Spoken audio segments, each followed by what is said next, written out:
Bonjour et bienvenue sur les clés de la réno. Vous vous lancez dans la rénovation? Alors vous êtes au bon endroit. Les clés de la réno, c'est le podcast qui vous accompagne tout au long de votre projet pour aménager et décorer la maison ou l'appartement qui vous correspond. Je suis Alison, aujourd'hui architecte d'intérieur et décoratrice. Je vous propose ici mes conseils et mes astuces pour transformer votre projet en un intérieur beau, chaleureux et fonctionnel dont vous serez fiers. Je suis passée par là. Je sais ce que c'est que de devoir gérer une rénovation en plus de son quotidien. C'est pas toujours une partie de plaisir, mais ça en vaut tellement la peine au bout du compte. Seul ou avec un invité, laissez-moi vous aider à simplifier les étapes, vous apporter les clés dont vous avez besoin pour que votre projet se passe au mieux. Imaginez, vous saurez enfin par où commencer et comment faire les bons choix. Retrouvez-moi aussi sur Instagram, c'est tout simplement les clés de la réno podcast pour encore plus de partage et de retour d'expérience. Allez, on y va ?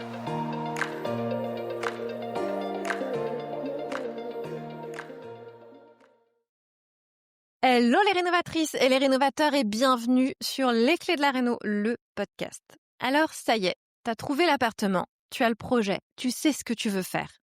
Ouvrir cette cloison, refaire entièrement la salle de bain, changer les fenêtres, peut-être même supprimer une cheminée qui prend de la place inutilement et qui n'est pas à ton goût. Et là, l'agent immobilier te dit « Ma bonne dame, vous êtes en copropriété, vous ne pouvez pas décider ça toute seule. » Alors concrètement, qu'est-ce que ça change pour toi et pour ton projet ? C'est exactement le sujet du jour. Parce que je parle souvent de rénover en maison, mais peut-être que si tu m'écoutes, c'est aussi parce que tu souhaites rénover un appartement. Et rénover un appartement, c'est différent de rénover une maison. C'est pas forcément plus compliqué, mais différent. Il y a des règles supplémentaires, en tout cas, qui s'appliquent, des interlocuteurs supplémentaires aussi, et des délais supplémentaires si tu ne les anticipes pas. Mais la bonne nouvelle, quand on comprend la logique, c'est assez simple. Et surtout, ça n'empêche pas de faire de beaux projets. Ouf! Et quand tu es propriétaire d'un appartement, tu n'es pas propriétaire d'un bout de bâtiment isolé, comme une maison. Tu es propriétaire d'une partie d'un ensemble. Cet ensemble, c'est l'immeuble. Et l'immeuble, il appartient à plusieurs personnes, les copropriétaires, collectivement. Ça veut dire qu'il y a deux catégories dans un immeuble. Ce qui t'appartient à toi seul, qu'on appelle les parties privatives, et ce qui appartient à tout le monde, qu'on appelle les parties communes. Tes parties privatives, c'est l'intérieur de ton appartement. Les murs non porteurs, les revêtements de sol, les cloisons légères, la cuisine, la salle de bain, tout ce qui est strictement à l'intérieur de ton espace. Les parties communes, c'est tout le reste. La structure du bâtiment, donc les murs porteurs, mais aussi les dalles, les façades, la toiture, les escaliers, les colonnes techniques avec les colonnes d'alimentation en eau, en évacuation, le gaz, etc. La règle est simple. Tant que tu restes dans tes parties privatives, tu fais ce que tu veux. Dès que tu touches aux parties communes, il te faut l'accord de la copropriété. Et le problème, c'est que la frontière n'est pas toujours simple à identifier et pas toujours là où on l'imagine. Alors, le règlement de copropriété, c'est vraiment le document que tu dois avoir lu de fond en comble et que pourtant on oublie souvent au moment d'acheter. Avant de lancer quoi que ce soit, c'est vraiment le document que tu dois lire. Le document qui définit les règles de ton immeuble. Il précise ce qui est privatif, ce qui est commun et surtout ce qui est autorisé ou non dans les parties privatives. Parce que oui, certains règlements de copropriété vont bien plus loin que la loi elle-même. Ils peuvent interdire certains types de travaux, imposer des matériaux spécifiques, par exemple pour les revêtements de sol afin de limiter les nuisances sonores, ou encore ils fixent des règles sur l'aspect intérieur des fenêtres qui seraient visibles depuis l'extérieur. Il peut aussi préciser les modalités pour obtenir une autorisation. Quel type de vote, quelle majorité, quel délai. Ce document, tu le reçois lors de l'achat de ton appartement et si tu ne le trouves plus, alors tu peux demander à ton notaire de te le renvoyer. Si tu viens juste d'acheter ou que tu envisages d'acheter, lis-le avant de finaliser ton projet de rénovation, c'est important, pas après. Parce que découvrir une contrainte après avoir signé les devis, c'est toujours moins agréable que de les connaître avant pour t'adapter. Alors maintenant, la partie rassurante. Parce qu'en réalité, la grande majorité des travaux dans un appartement peut se faire librement sans demander d'autorisation à personne. Tu peux refaire les revêtements de sol, parquet, carrelage, moquette. Tu peux repeindre tous les murs comme tu le souhaites. Tu peux rénover entièrement ta cuisine, changer les meubles, le plan de travail, l'évier, l'électroménager. Tu peux rénover ta salle de bain dans la limite de ce qu'on verra juste après. Tu peux créer, déplacer ou supprimer des cloisons tant qu'elles sont non porteuses. Et tu peux changer, bien sûr, tout ce qui est luminaire, prise, interrupteur, refaire l'électricité. Tout ça, c'est chez toi. Tu décides. Tu n'as pas besoin de prévenir le syndic, pas besoin d'attendre une assemblée générale. Ce qui compte, c'est de rester dans tes parties privatives et de ne pas modifier les éléments communs, y compris ceux qui se trouvent physiquement dans ton appartement. Et c'est là que ça devient plus subtil.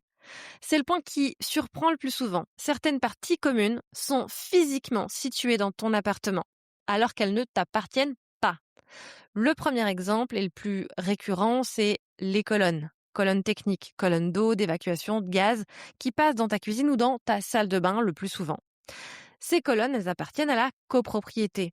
Tu peux te brancher dessus, tu peux rénover la partie qui est chez toi, mais tu ne peux pas ni la déplacer ni la modifier sans l'accord de la copropriété. Deuxième exemple frappant, les murs porteurs. Naturellement, un mur porteur dans ton appartement, ce n'est pas un mur privatif puisque c'est un élément structurel de l'immeuble. Il appartient à tout le monde, à tous les copropriétaires. Et donc, si tu veux l'ouvrir, même partiellement, même pour créer une simple niche, il te faut une autorisation. Les fenêtres, comme troisième exemple, évidemment, l'aspect extérieur d'une fenêtre fait partie de la façade, qui est une partie commune. Donc, si tu veux changer tes fenêtres par un modèle différent, de couleurs différentes, de matériaux différents, d'une forme différente, il te faudra indispensablement l'accord de la copropriété. Et parfois, ce n'est pas possible. Le règlement impose le modèle exact à poser pour conserver l'harmonie de l'immeuble. Normal. Le quatrième exemple, c'est les cheminées. Et souvent ça, on a tendance à les oublier. Une cheminée peut paraître évidente à supprimer quand elle prend de la place, par exemple, mais le conduit de cheminée, c'est un élément commun. Supprimer la cheminée ou condamner le conduit, ça peut impacter la structure de la cheminée elle-même, qui est au-dessus de toi. Et ça nécessite des travaux spécifiques et une autorisation. Cinquième exemple, c'est celle qu'on oublie aussi souvent, la salle de bain. Quand tu rénoves une salle de bain, si tu déplaces la douche, le lavabo, les WC, tu vas modifier les évacuations. Et si ces évacuations se raccordent à une colonne commune, ce qui est toujours le cas en règle générale, tu touches donc à une partie commune. Ça veut pas dire que c'est impossible, mais ça veut juste dire qu'il faut informer le syndic et donc la copropriété pour parfois obtenir une autorisation. Voilà les travaux qui nécessitent le plus souvent donc un passage en assemblée générale. Si on récapitule, toute modification d'un mur porteur, création d'une ouverture, suppression partielle, ajout d'une porte, d'une verrière, si c'est un mur porteur, inévitablement il te faut un accord. Tout changement de fenêtre qui va modifier l'extérieur, effectivement si le nouveau modèle est identique à l'ancien, peut-être que ça peut passer sans vote dans certains immeubles. Si c'est différent, il faut forcément faire une demande. Tout travail sur les colonnes techniques communes, déplacement, modification du tracé, travaux sur les gaines techniques, et aussi toute modification susceptible d'impacter les voisins au-dessus ou en dessous, ou de toucher à des éléments collectifs. Alors comment ça se passe concrètement? Tu contactes le syndic, tu lui expliques ton projet, lui va te dire si une autorisation est nécessaire et si oui, selon quelle procédure. Le syndic, il peut inscrire le point à l'ordre du jour, c'est lui qui le fait, de la prochaine assemblée générale. C'est à l'assemblée générale que les copropriétaires vont voter. Et selon la nature des travaux, différentes majorités sont requises. Certains travaux passent à la majorité simple des copropriétaires présents. C'est le cas le plus courant pour les travaux privatifs qui touchent des parties communes. D'autres nécessitent une majorité absolue de tous les copropriétaires présents ou non. Ça, c'est dans ton règlement de copropriété. Et donc, les délais, c'est là que beaucoup de projets de rénovation en appartement se retrouvent en difficulté parce que mal anticipés. Effectivement, les assemblées générales de copropriété ont lieu en général une seule fois par an. Parfois deux, mais rarement plus. Et donc, tu t'imagines bien quand tu es dans un immeuble avec beaucoup de copropriétaires que les assemblées générales sont difficiles à convoquer. Donc, c'est pour ça aussi qu'on va pas juste convoquer une assemblée générale pour voter tes travaux. Et pour qu'un point donc soit inscrit à l'ordre du jour, il faut en faire la demande au syndic suffisamment en avance pour qu'il puisse encore l'intégrer dans l'ordre du jour. Concrètement, qu'est-ce que ça peut vouloir dire? Si tu as imaginé lancer ton projet et tes travaux en septembre et que la prochaine AG est en avril précédent, mais imaginons euh, que c'était il y a quelques semaines que tu t'es dit je vais donc demander à inscrire à l'ordre du jour, tu peux rater la date limite pour inscrire ton point, justement. Et donc, la prochaine opportunité que tu auras, si tu rates l'inscription à l'ordre du jour de cette prochaine AG qui a lieu au mois d'avril, c'est probablement de devoir attendre le mois d'avril de l'année prochaine. Parce qu'effectivement, tes travaux ne pourront pas être votés pour qu'ils démarrent au mois de septembre. Tu viens de perdre des mois dans ton planning de chantier. Et c'est pas un cas extrême en fait, c'est une réalité fréquente pour tous ceux qui n'anticipent pas les délais quand on rénove un appartement et qu'on est en copropriété. Donc la solution, c'est quoi? C'est qu'effectivement, dès que tu imagines acheter cet appartement, tu contactes le syndic très tôt pour connaître la date de la prochaine AG et surtout la date limite d'inscription de ton point à l'ordre du jour. Dès que tu as une idée de ce que tu veux faire, avant même de consulter les artisans, le syndic, il peut aussi te dire rapidement si ton projet il nécessite une autorisation et si oui, dans quel délai tu peux espérer l'obtenir. C'est aussi lui qui va te dire si les modifications que tu entends réaliser ont des chances de passer ou si tu dois déjà t'ajuster avant de faire passer tes demandes à l'Assemblée générale, puisqu'il serait dommage d'obtenir une réponse négative ou des questions parce que ton projet n'est pas assez clair et donc de devoir attendre l'AG d'après pour obtenir une autorisation. Il existe aussi des assemblées générales extraordinaires qui peuvent être convoquées hors du calendrier habituel pour des décisions urgentes, mais c'est le syndic qui les convoque et ça reste une exception. Donc clairement, c'est pas sûr que tes travaux y rentrent dans cette considération-là et que tu puisses les intégrer à l'ordre du jour d'une assemblée générale extraordinaire. Alors, ce que ça change pour la gestion pratique de ton chantier, une fois que tu as obtenu ces autorisations, il y a d'autres spécificités pratiques dans un chantier en appartement plutôt que dans une maison. Effectivement, on a parlé de ces autorisations, mais c'est pas les seules choses à prendre en considération. La première, c'est l'accès et la logistique. Dans un immeuble, les artisans doivent passer par les parties communes. C'est quand même beaucoup plus compliqué que pour une maison. Ils doivent emprunter l'entrée, l'ascenseur, les couloirs. Dans certains immeubles, il faut prévenir le gardien ou le syndic avant le début des travaux. Il peut y avoir des restrictions d'horaire pour les travaux bruyants. Tout ça, c'est à vérifier dans ton règlement de copropriété ou auprès de ton syndic. La deuxième, c'est la protection des parties communes. Effectivement, les artisans, ils vont faire des allers-retours avec du matériel lourd qui peuvent abîmer les couloirs, l'ascenseur, l'entrée. Et dans certains immeubles, il est demandé, et c'est normal, de protéger ces espaces pendant le chantier. Et en cas de dégradation, c'est toi qui es responsable. La troisième, c'est la question des nuisances pour les voisins. Donc, ce n'est pas ça n'a pas de dimension juridique directe, mais ça en a une en pratique. Un chantier en appartement est beaucoup plus présent pour les voisins qu'un chantier en maison individuelle. Donc naturellement, prévenir les voisins en amont, communiquer sur le planning, sur les horaires et respecter ces horaires de travaux, c'est vraiment une question de bonne relation de voisinage. Ça peut éviter des tensions, naturellement, qui vont compliquer ton chantier, mais aussi tes relations de voisinage pour l'avenir, et ça peut même éviter certains recours parfois dans les situations les plus complexes. Et la quatrième, ça va avec l'assurance. Avant de commencer des travaux importants dans un appartement, je t'invite vraiment à vérifier que ton assurance habitation, elle couvre les dommages qui pourraient être causés justement aux voisins ou aux parties communes pendant le chantier. Parce que certains contrats prévoient une extension pour ces travaux et d'autres non, c'est inclus. Donc, c'est vraiment le moment de faire le point avec ton assureur avant le démarrage de chantier. Voilà, on est arrivé au bout de cet épisode. Et donc, si je te résume les quelques points essentiels à retenir.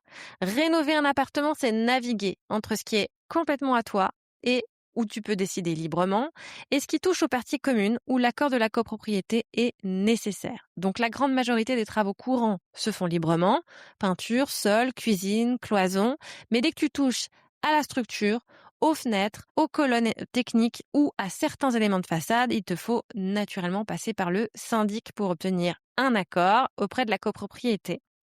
Le vrai enjeu, c'est pas la complexité administrative. On l'a bien compris, c'est pas forcément très compliqué, mais c'est vraiment une question de délai. Une assemblée générale par an, c'est un calendrier qui ne t'attend pas et qui va pas du tout s'adapter à ton projet. Donc la règle d'or, c'est de contacter le syndic le plus tôt possible dès que tu as une idée de ton projet. Lis bien le règlement de copropriété en amont avant de finaliser ton projet. Préviens tes voisins avant de démarrer, vérifie ton assurance habitation et si tu as un doute sur la nature, qu'elle soit porteuse ou non d'un mur ou d'un élément, fais vérifier par un professionnel avant de commencer. De toute façon, il est très fort probable que le règlement de propriété prévoit que tu fasses passer un bureau d'études pour vérifier et faire une note de calcul et proposer la mise en œuvre qui doit être faite à ton maçon pour réaliser les travaux. C'est indispensable en règle générale, c'est un incontournable. La copropriété n'est pas un obstacle à la rénovation, c'est vraiment un cadre à comprendre et à intégrer dès le départ pour ne pas avoir de mauvaises surprises en cours de route. Et donc, si tu écoutes cet épisode parce que tu te lances dans la rénovation d'un appartement, que tu es justement en train de te poser ces questions, c'est exactement pour ça que j'ai créé le club des clés de la réno, un espace où tu peux vraiment poser toutes les questions qui te turlupinent au bon moment pour obtenir les réponses, celles qui vont vraiment correspondre à toi et à ton projet avant que ça devienne un blocage. Donc si tu veux plus d'infos, le lien est en description. Merci pour ton écoute et je te dis à très vite pour un prochain épisode. Si vous avez écouté jusqu'ici, c'est probablement que l'épisode vous a plu. Alors n'hésitez pas à en parler autour de vous, amis, famille, tous ceux qui rénovent sont les bienvenus. Vous pouvez aussi évidemment laisser un commentaire sur Apple Podcast ou une note 5 étoiles sur Spotify. Et si vous souhaitez être informé des prochains épisodes, n'hésitez pas à vous inscrire à la newsletter ou à me suivre sur Instagram. Le podcast, c'est fini pour aujourd'hui, mais je vous dis à très vite pour un nouvel épisode.